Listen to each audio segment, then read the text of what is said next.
자, 반갑습니다. 정의뇌박 이지원입니다. 자, 오늘 제가 말씀드릴 내용은 정신건강의학과에서 새롭게 시도가 되고 있는 이니트라고 하는 치료 방법에 대해서 간단하게 소개를 시켜드린 적이 있었어요. 근데 제가 한 번도 이니트라는 내용에 대해서 좀 심도 깊게 말씀드린 적이 없었는데 많이들 궁금해 하셔서 그거를 좀 설명을 드리는 시간을 가져볼까 해요.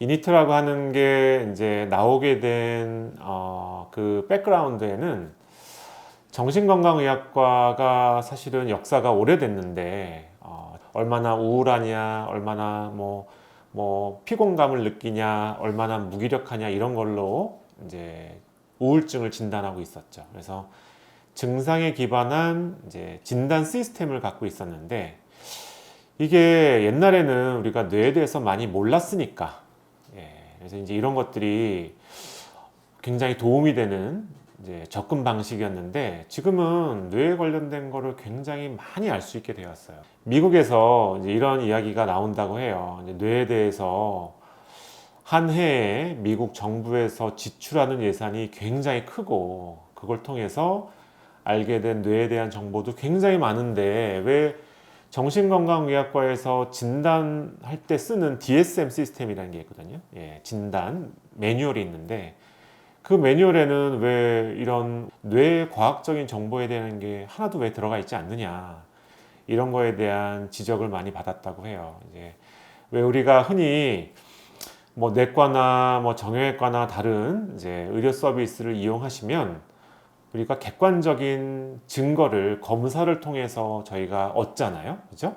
피 검사를 한다든지 엑스레이를 찍는다든지 그거에 기반해서 진단이 내려지고 그걸 기반으로 치료를 하게 되는데 정신건강의학과에는 그런 검사가 존재하지 않는 거죠.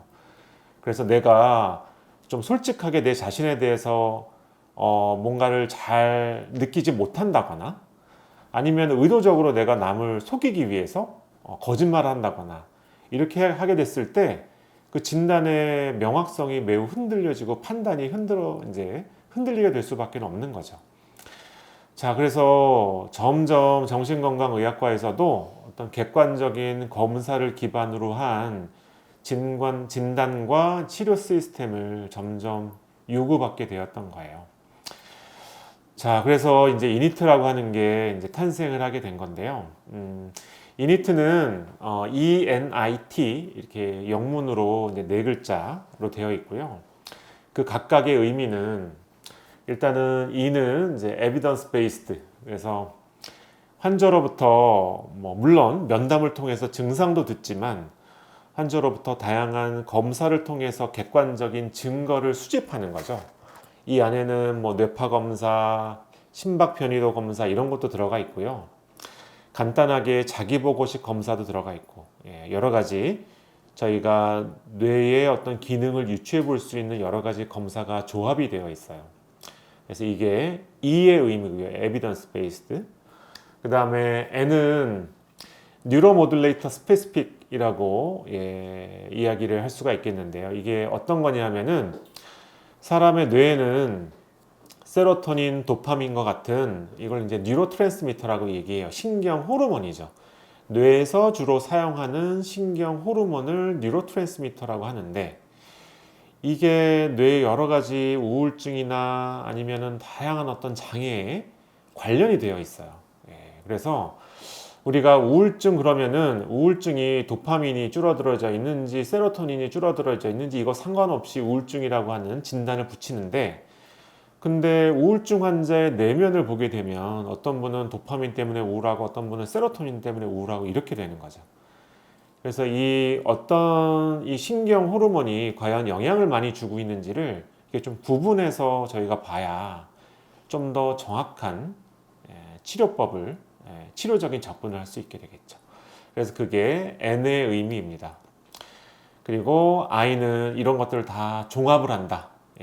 환자로부터 얻은 정보와 그 사람의 신경 호르몬에 관련된 정보, 또 이제 뇌파의 정보, 다양한 정보를 인테그레이션 한다. 그래서 이제 인테그레이티드가 이제 I의 의미고요.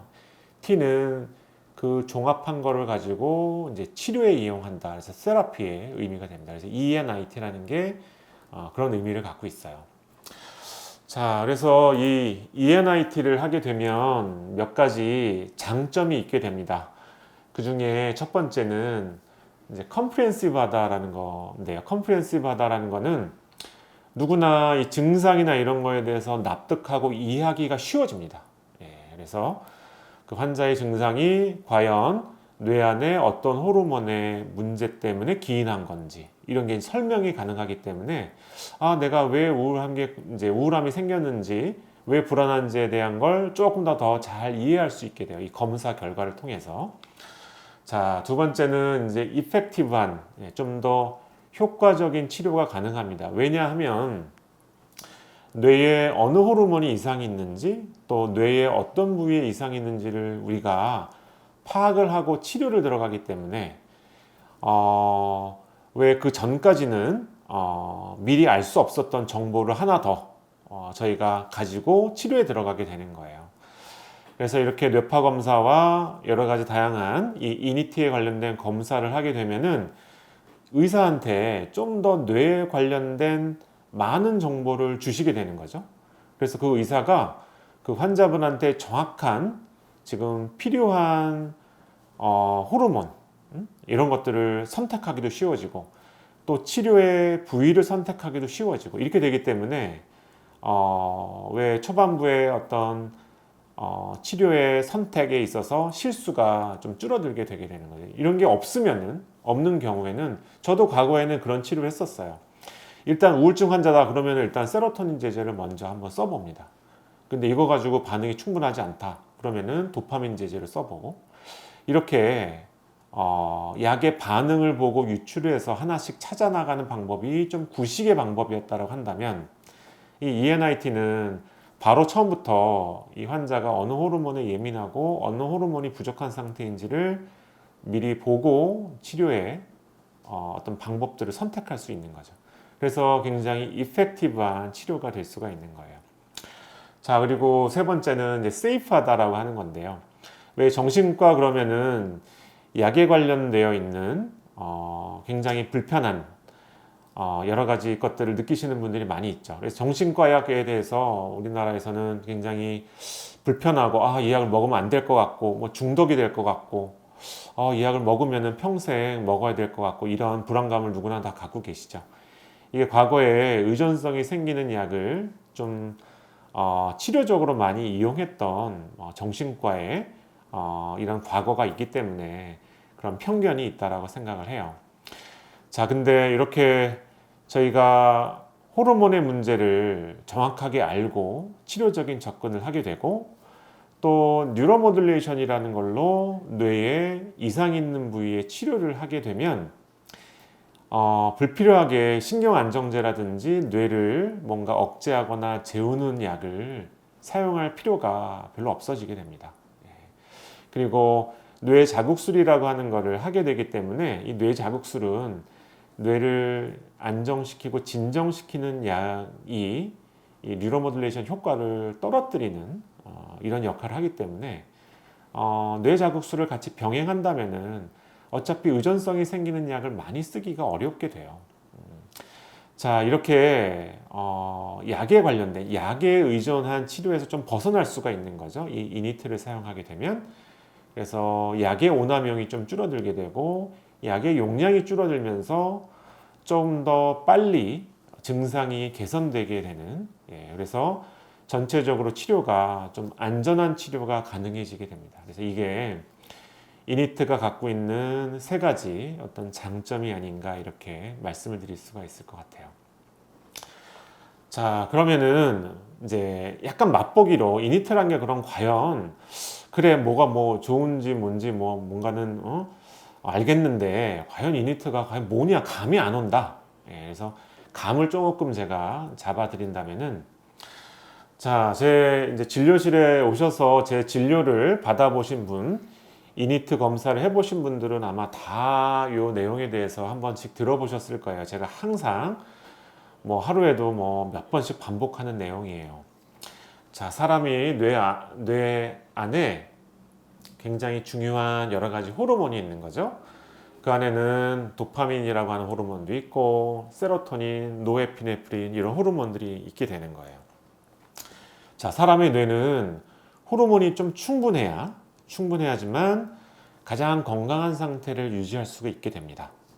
그래서 도파민이 사람이 뇌 안에 많이 있어야 이걸 통해서 의욕도 생기고 집중도 좋아지고 충동이나 여러 가지 것들 제어 능력도 좋아지고, 세로토닌이 충분해야 불안하지도 않고 머리가 복잡하지도 않고 이렇게 좋은 상태가 유지가 될 수가 있는 거죠.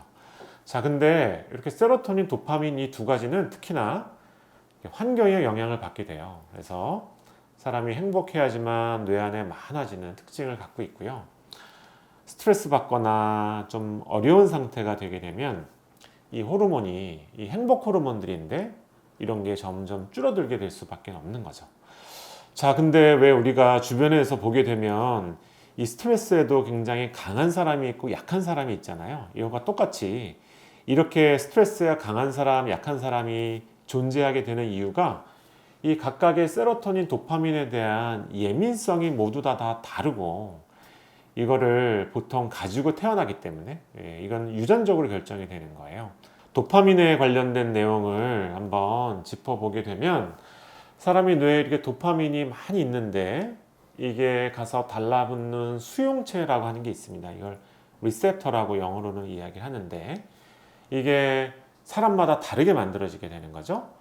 그래서 효율성이 좋은 리셉터를 갖고 있는 사람도 있고 효율성이 조금 떨어지는 리셉터를 갖고 있는 사람도 있고 이거는 유전적으로 결정이 되게 됩니다. 그래서 타고 태어날 때 결정이 돼서 죽을 때까지 별로 변하지가 않게 되는 거죠. 근데 이렇게 효율성이 떨어지는 리셉터를 만들어내시는 분들은 이 효율성이 떨어지기 때문에 도파민에 대한 욕심이 더 클 수밖에 없어요. 그래서 다른 사람들보다 조금 더 도파민 욕심을 내기 때문에 좀 더 액티브하고 뭔가 좀 더 에너지 넘치는 것처럼 보이고 일을 막 벌리는 걸 좋아하고 이렇게 가만히 있지 못하고 좀 에너지가 많아서 일을 벌리는 유형이 되게 되는 거죠.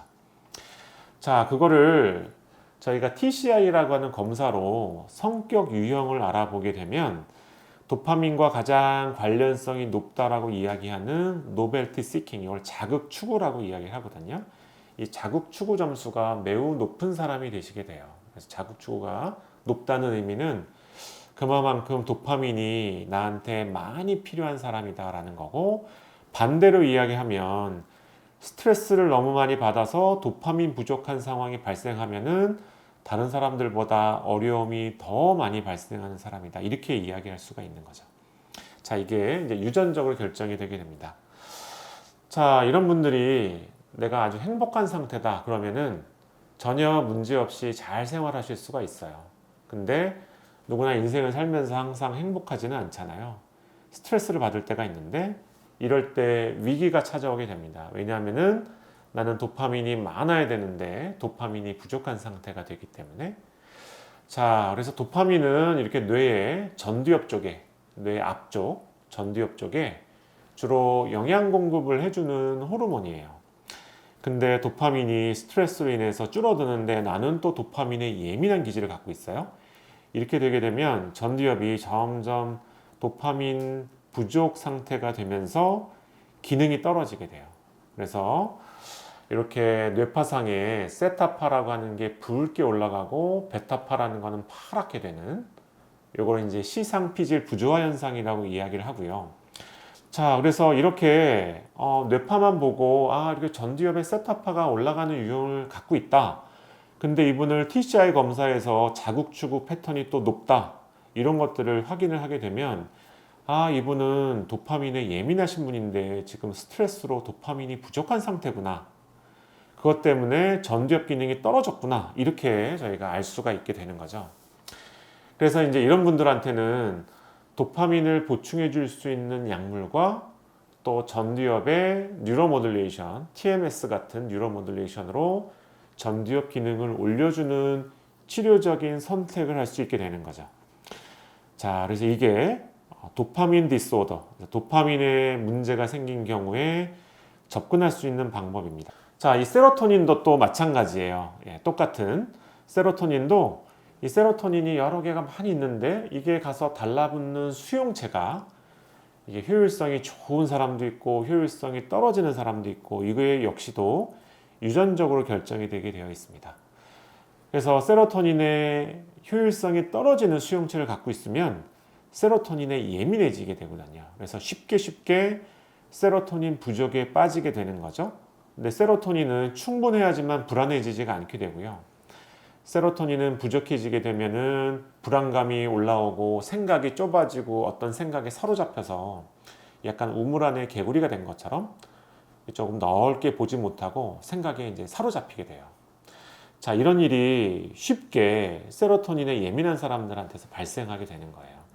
그래서 이런 사람들은 TCI라고 하는 검사로 보게 되면 세로토닌에 가장 관련이 높은 harm avoidance라고 하는 이걸 위험 회피라고 이야기를 하거든요. 이 위험 회피 기질이 굉장히 높으신 분이 되는 거죠. 그래서 이런 분들은 굉장히 불안해지는 게 싫기 때문에 꼼꼼한 성격을 가지게 돼요. 뭔가 좀 완벽주의적이고 꼼꼼하고 자기만의 원리 원칙 좀 분명하고 이런 분들이 보통 위험 회피가 높은 분들이 되게 됩니다. 자, 이런 분들 역시도 내가 행복한 상태가 계속 지속이 된다 그러면은 별 문제 없습니다. 또 꼼꼼한 성격 때문에 다른 분들한테 더 인기도가 좋고 더 이제 인정받는 사람이 될 수가 있어요. 근데 아까도 말씀드렸지만 인생을 계속 행복하게 살 수는 없잖아요. 위기가 찾아오고 세로토닌 부족이 발생을 하게 되면은 이 세로토닌 시스템의 전체적인 부족이 오게 되면서 뇌는 불안과 강박을 경험을 하게 됩니다. 그래서 불안 패턴이 주로 전두엽 쪽에 베타, 하이베타파가 많아지는 형태로 나타나게 되고요. 뇌 뒷부분에 프리큐니우스라고 하는, 제가 한글로 명칭은 잘은 모르겠어요. 그래서 뇌의 좀 뒤쪽 부분에 존재하는 부위예요.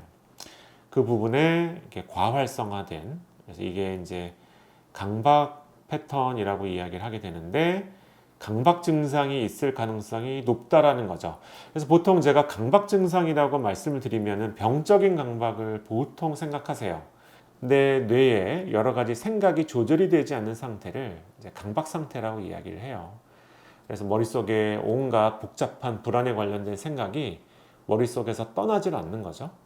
이런 상태가 뇌의 뒷부분에 프리큐니우스라고 하는 부분에 베타 하이베타파의 활성도를 올리게 되고요. 이렇다라고 하는 의미는 그분이 뭔가 복잡한 생각을 갖고 있고 이거에서 벗어나지 못하시는 거예요. 이게 아주 심해지게 되면은 집중력을 굉장히 떨어뜨리게 됩니다. 내가 집중할 때 내 뇌가 남는 에너지가 있어야 그 집중할 만한 내용을 내 뇌에 등록을 하게 되는데 머리가 아주 복잡한 상태니까 그래서 인지기능 장애, 기억력, 집중력의 장애를 쉽게 동반을 해요. 예. 또 이제 ADHD나 이런 문제가 있을 때 이 영역이 굉장히 과활성화된다는 보고도 여럿이 있습니다. 제가 뇌파를 확인해서 뒷부분에 이런 강박 패턴이나 불안 패턴이 나타났다, 이거를 발견하게 되면 저는 이분은 세로토닌에 예민한 기질을 갖고 있을 가능성이 높고 지금 세로토닌 부족 상태의 가능성이 높구나, 이렇게 생각을 할 수 있게 되는 거죠. 그래서 이런 분들한테는 세로토닌을 보충해 줄 수 있는 약물 치료와 또 불안함, 그 프리큐니우스 부분을 안정화시켜 줄 수 있는 TDCS라고 하는 뉴로모듈레이션으로 치료적인 접근이 가능한 거죠. 자, 그래서 제가 진료실에서 요즘 계속 하고 있는 내용이 바로 환자분들의 이런 뇌파를 보고 이분이 도파민 디스오더인지 세로토닌 디스오더인지 그거에 맞게 여러 가지 치료적인 판단을 내리는 일을 계속 하고 있는 겁니다. 자, 이게 이니트라고 보시면 돼요. 자, 이니트에 대해서 좀 궁금하셨던 분들한테 좀 도움이 되는 정보였으면 좋겠고요. 이니트로 치료를 받으신 케이스가 그러면 어떻게 진행이 되는 건지에 대해서 구체적인 사례를 다음 편에 제가 한 편 이제 소개를 해드리도록 하겠습니다. 네, 그동안 경청해 주셔서 감사합니다.